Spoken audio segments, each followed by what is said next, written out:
విఘ్నాలను తొలగించి విజయాన్ని చేకూర్చే విజయ గణపతికి వందనం, విజయ గణపతికి వందనం. జ్ఞాన స్వరూపిణి విద్యారూపిణి చదువుల తల్లికి వందనం, చదువుల తల్లికి వందనం. మంగళదాయిని శక్తి స్వరూపిణి దుర్గామాతకు వందనం, దుర్గామాతకు వందనం. వేడుకలకు విచ్చేసిన అతిథులందరికీ వందనం, అతిథులందరికీ వందనం, అతిథులందరికీ వందనం. అక్క, ఈ సంవత్సరం సిద్ధార్థ అకాడమీ స్వర్ణోత్సవాలు జరుపుకోబోతోంది కదా? అవునవును, జరుపుకోబోతోంది కదా. మరి దాని ఘన చరిత్ర గురించి చెబుతానన్నావు కదా. మరి అక్కడికే వస్తున్నా. వినరా భారత వీర కుమార సిద్ధార్థ చరిత, వినరా భారత వీర కుమార సిద్ధార్థ చరిత. విద్యారంగము వెలవెలబోయను విజయవాడలోన, వినరా భారత వీర కుమార సిద్ధార్థ చరిత. ఉజ్వలమైన విద్యా సంస్థలు వేళ్ళ మీద లెక్క, వినరా భారత వీర కుమార సిద్ధార్థ చరిత. అక్క, ఇది ఎప్పటి మాట? ఇది 1974 నాటి మాట. అవునా? అప్పట్లో మన ప్రాంత విద్యార్థులకు చక్కటి చదువు అందించాలనే సత్సంకల్పంతో అభ్యుదయ భావాలు కలిగిన వ్యాపారవేత్తలు కొంతమంది కలిసి కర్ణాటక రాష్ట్రంలోని Manipal Academy of Higher Education అనే సంస్థను మార్గదర్శకంగా తీసుకొని. ఏంటి, కర్ణాటక రాష్ట్రంలోనిదా? అవునవును, 1975 మార్చి 22న Siddhartha Academy of General Education అనే పేరుతో ఈ విద్యా సంస్థను నమోదు చేశారు. అవునా? 250 మంది ముందుకు వచ్చారు. తందానదాన 25 లక్షల భూరి విరాళం పొందుపరిచారు. తందానదాన 25 మందితో పాలక వర్గం ఎన్నిక చేశారు. తందానదాన కార్యనిర్వాహక వర్గంతో పని ప్రారంభించారు. తందానదాన తందాన తందాన దేవనందనాన, తందాన తందాన దేవనందనాన. తరిగిడ జంతరిత ప్రఖ్యాత శస్త్రచికిత్స నిపుణులు శ్రీ పిన్నమనేని వెంకటేశ్వరరావు గారు ప్రప్రథమ ప్రెసిడెంట్గా, శ్రీ వైవీరావు గారు ప్రప్రథమ కార్యదర్శిగా, శ్రీ ఎం సుబ్బారావు గారు ప్రప్రథమ కోశాధికారిగా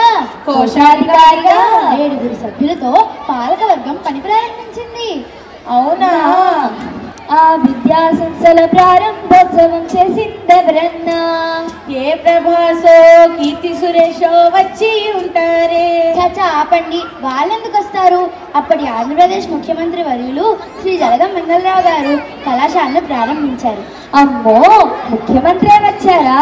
అవునవును, వీరమజనేని కుటుంబ సభ్యుల అచంచల కృషితో రాష్ట్రంలోనే తొలి ప్రైవేటు ఇంజనీరింగ్ విద్యకై వెలగపూడి రామకృష్ణ సిద్ధార్థ ఇంజనీరింగ్ కాలేజ్, అలాగే నగరంలోనే మేటి అయిన CBSE పాఠశాల, BBS పాఠశాల స్థాపన జరిగింది. అంటే మన స్కూలేగా? అవునవును, మన స్కూలే. అక్క, ఆ తర్వాత ఏం జరిగింది? మహిళా విద్యను ప్రోత్సహించడుగై మహిళా కళాశాల, న్యాయ కోవిద్లను తయారు చేసే న్యాయ కళాశాల,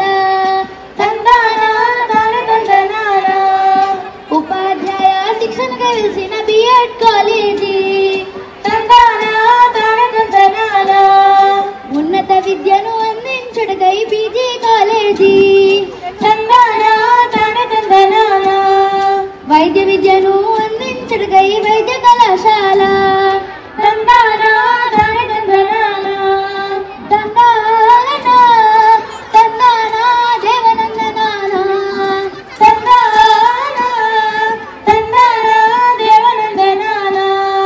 తరిగిడ జంతరిత అధునాతన సౌకర్యాలతో రెసిడెన్షియల్ విద్యను అందించడుగై KCP ఆదర్శ్ సిద్ధార్థ రెసిడెన్షియల్ పాఠశాలను స్థాపించారు.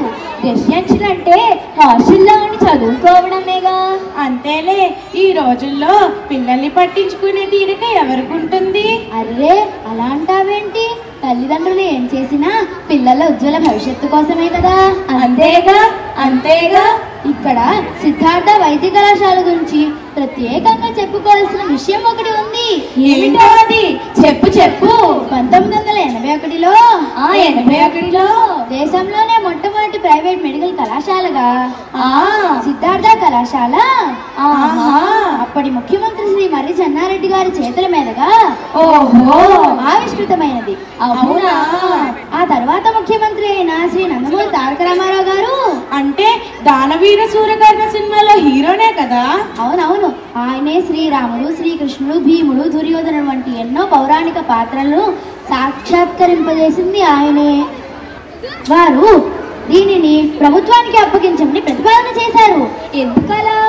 రాష్ట్రంలోని ప్రభుత్వ మెడికల్ కళాశాలన్నింటినీ సిద్ధార్థ మెడికల్ కళాశాలకు అనుసంధానిస్తూ దీనిని యూనివర్సిటీ ఆఫ్ హెల్త్ సైన్సెస్ గా చేద్దామని ఆయన ఆలోచన. అయితే ప్రభుత్వానికి ఇచ్చేశారా? లక్షణంగా ఎంతో కష్టపడి కట్టించిన భవనాలు, సేకరించిన పరికరాలతో సహా ఎంతో విశాల హృదయంతో ప్రభుత్వానికి అప్పగించారు. అవునా? అదే నేడు ఎన్టీఆర్ హెల్త్ యూనివర్సిటీగా పిలువబడుతోంది. అయ్యయ్యో, చివరికి మెడికల్ కాలేజ్ చేజారిపోయిందిగా. లేదు లేదు, ఆ లోటును తీరుస్తూ సిద్ధార్థ రజతోత్సవ వేడుకలకు ముఖ్య అతిథిగా విచ్చేసిన అప్పటి ముఖ్యమంత్రి శ్రీ నారా చంద్రబాబు నాయుడు గారు. ఏంటి, అప్పుడు కూడా ఆయనే ముఖ్యమంత్రి? అవునవును, ఇప్పుడు వారు 4వ సారి ముఖ్యమంత్రిగా పనిచేస్తున్నారు. వారు వీరికి ఇంకొక మెడికల్ కళాశాలను ఏర్పాటు చేసుకోమని అనుమతించారు. అవునా? అలా ఏర్పడిందే ప్రస్తుతం చిన్నోటిపల్లిలో ఉన్న పిన్నమనే సిద్ధార్థ మెడికల్ కళాశాల అన్నమాట. అయితే దీని వెనక ఇంత కథ ఉందా? బాగుంది బాగుంది. ఇంతేనా?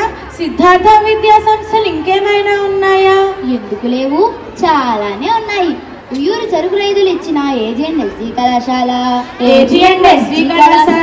పసందైన వంటలు నేర్పే సిద్ధార్థ హోటల్ మేనేజ్మెంట్ కాలేజ్. అదిగో అక్కడ నుండి ఘుమఘుమలు వస్తున్నాయి. నేను ఇప్పుడే వెళ్ళి ఏదో ఒకటి తినేసి వస్తాను. నాకు నోరుడుతుంది, నేను నీతో వస్తా. ఆగండి, మన ప్రోగ్రాంలు అయ్యాక నేనే తీసుకువెళ్తాగా. సర్లే, ఆ తర్వాత ఏంటి? వైద్య సేవకులుగా శిక్షణ ఇచ్చే నర్సింగ్ కళాశాల, సిద్ధార్థ డెంటల్ కాలేజ్, రాష్ట్రంలోనే మొట్టమొదటి ఫార్మసీ కళాశాల. ఇలా అంచెలంచెలుగా ఎదిగి ఇంటింతే ఒడినింతైన చందంగా శాఖోపశాఖలుగా విస్తరించింది. ఇంతకీ సిద్ధార్థ అకాడమీ కింద ఎన్ని విద్యా సంస్థలున్నాయి? 18 విద్యా సంస్థలున్నాయి. అమ్మో, 18 విద్యా సంస్థల? అంతేకాదు, ఈ 2024లో ఈ సిద్ధార్థ సంస్థ డీమ్డ్ యూనివర్సిటీగా కూడా అర్హత పొందింది. అంటే సిద్ధార్థ విశ్వవిద్యాలయంగా రూపాంతరం చెందిందా? 50 ఏళ్లలో ఎంత అభివృద్ధి చెందిందో కదా. దీని వెనుక ఎంతమంది మహనీయులుంటారో కదా. ఆనాటి వ్యవస్థాపకులు ఈ సంస్థను స్థాపించిన సమయంలోనే ఒక నియమం పెట్టుకున్నారు. ఏంటో ఆ నియమం? సంస్థకు మనం ఏదైనా ఇవ్వడమే గాని దాని నుండి ₹1 కూడా తీసుకోకూడదన్నదే ఆ నియమం. అవునా? అది ఇప్పటికీ కొనసాగుతూ వస్తోంది. వింటుంటేనే ఎంతో ఆశ్చర్యంగానూ ఆనందంగానూ ఉంది. వ్యాపారవేత్తలంటే ప్రతి నిమిషం వారికి చాలా విలువైనది. అటువంటి విలువైన సమయాన్ని ఈ సంస్థ అభివృద్ధి కోసం వెచ్చించడం నిజంగా మెచ్చుకోవలసిందే. సమాజ సేవ అంటే ఇది అక్కయ్య. 50 ఏళ్లలో ఎన్ని లక్షల మంది విద్యార్థులు చదువుకున్నారో కదా. వారు మన దేశంలోనే కాక ఖండాంతరాలలో కూడా అనేక రంగాలలో వారి సేవలు అందిస్తూ ఉంటుంటారో కదా. అవును, బాగా చెప్పావు. ఇంతకీ ఈ సంస్థల్లో చదువుకున్న విద్యార్థుల ప్రత్యేకత ఏంటక్క? చెబుతా విను. చదువుల్లోనే మిన్నరా సై, ఆటల్లోనే మేటిరా సై, కళ్ళల్లోనే దిట్టరా సై, పోటీల్లోనే ఫస్టురా సై, క్రమశిక్షణకే మారు పేరురా సై, సేవల్లో ఘనతకెక్కేరా, ఆదర్శంగా నిలిచేరా, భయాలంటి భయతమూడా, మేలు భయాను కాదనా, తరిగిడ జంతరిత. ఈ పిల్లలంతా చదువుల్లోనూ ఆటల్లోనూ కళల్లోనూ ఇంతగా ఆరితేరడానికి కారణం ఎవరబ్బా? ఇంకెవరు? ఉపాధ్యాయులే. ఉపాధ్యాయులు లేకపోతే విద్యాలయం ఎక్కడిది? అవును, బాగా చెప్పావు. ప్రస్తుతం ఈ సంస్థలో 5,000 మంది వరకు ఉపాధ్యాయులు, 30,000 మంది వరకు విద్యార్థులు ఉన్నారు. గొప్ప విషయమే. ఉపాధ్యాయుల గొప్పతనం ఏంటో తెలుసా? అజ్ఞానాన్ని తొలగించేరా, విజ్ఞానాన్ని పంచరా, కన్న బిడ్డల్లా చూసేరా, హక్కున చేర్చి సాకెరా, విద్యా బుద్ధులు నేర్పెరా, నీతి సూత్రాలే చెప్పేరా, క్రమశిక్షణకే మారు పేరురా, ఆదర్శంగా నిలిచేరా, ఫలానంటి బయటం కూడా తరిగిడ చంతరిత. ఇంతమంది మంచి ఉపాధ్యాయులను సమీకరించడంలో సిద్ధార్థ చేస్తున్న కృషికి మనందరం ఒక్కసారి జై జైలు పలకాల్సిందే. జై హో సిద్ధార్థ అకాడమీ, జై హో.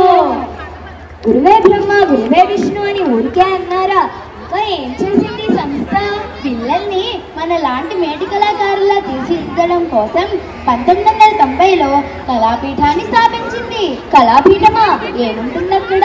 దేశంలోనే ప్రముఖ కళాకారులచే ప్రదర్శనలు ఇప్పించడం, సాహిత్య కోశలు పెట్టించడం వంటి చేస్తూ నగరంలోని విద్యార్థులనే కాక ప్రజలందరినీ కూడా కళారసచరిలో ఓళ్లాడిస్తుంది.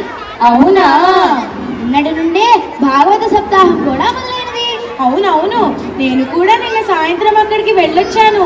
ఎంత బాగా చెప్తున్నారో. అయితే రేపు టికెట్ అంతా? ఇది ఎవరి ప్రదర్శన అనుకుంటున్నావు? సిద్ధార్థ కళాపీఠం వారిది. అక్కడ టికెట్లు లాంటివే ఉండవు, అందరూ ఆహ్వానితులే. అబ్బా, ఎన్నెన్ని మంచి పనులు చేస్తుంది ఈ సంస్థ. ఇంతేనా? ఇంతకు మించి. అంతకు మించిందా? ఏమై ఉంటుందబ్బా? 1999లో సిద్ధార్థ ఫౌండేషన్ ఏర్పాటు చేసి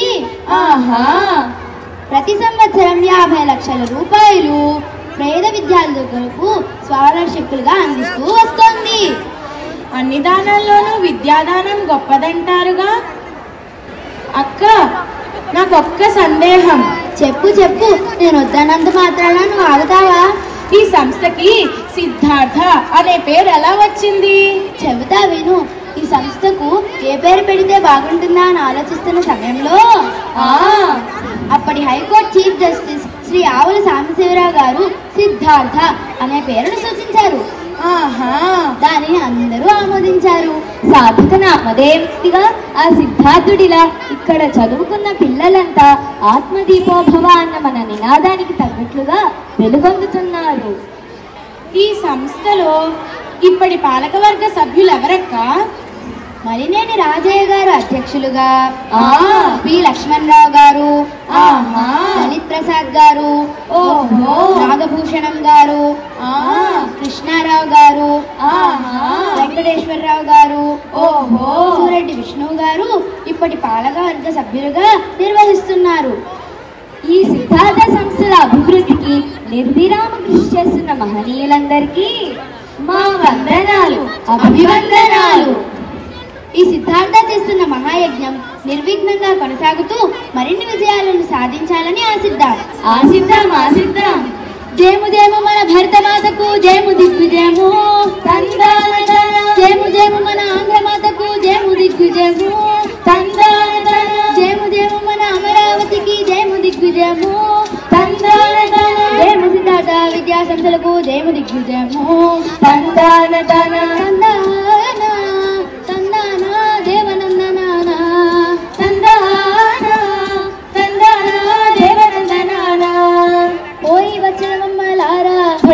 మళ్ళీ వచ్చమ్మలారా, మేము చెప్పిందంతా మరచిపోకండయ్యా, తిరిగి వస్తాం ఇంకా సెలవండయ్యా.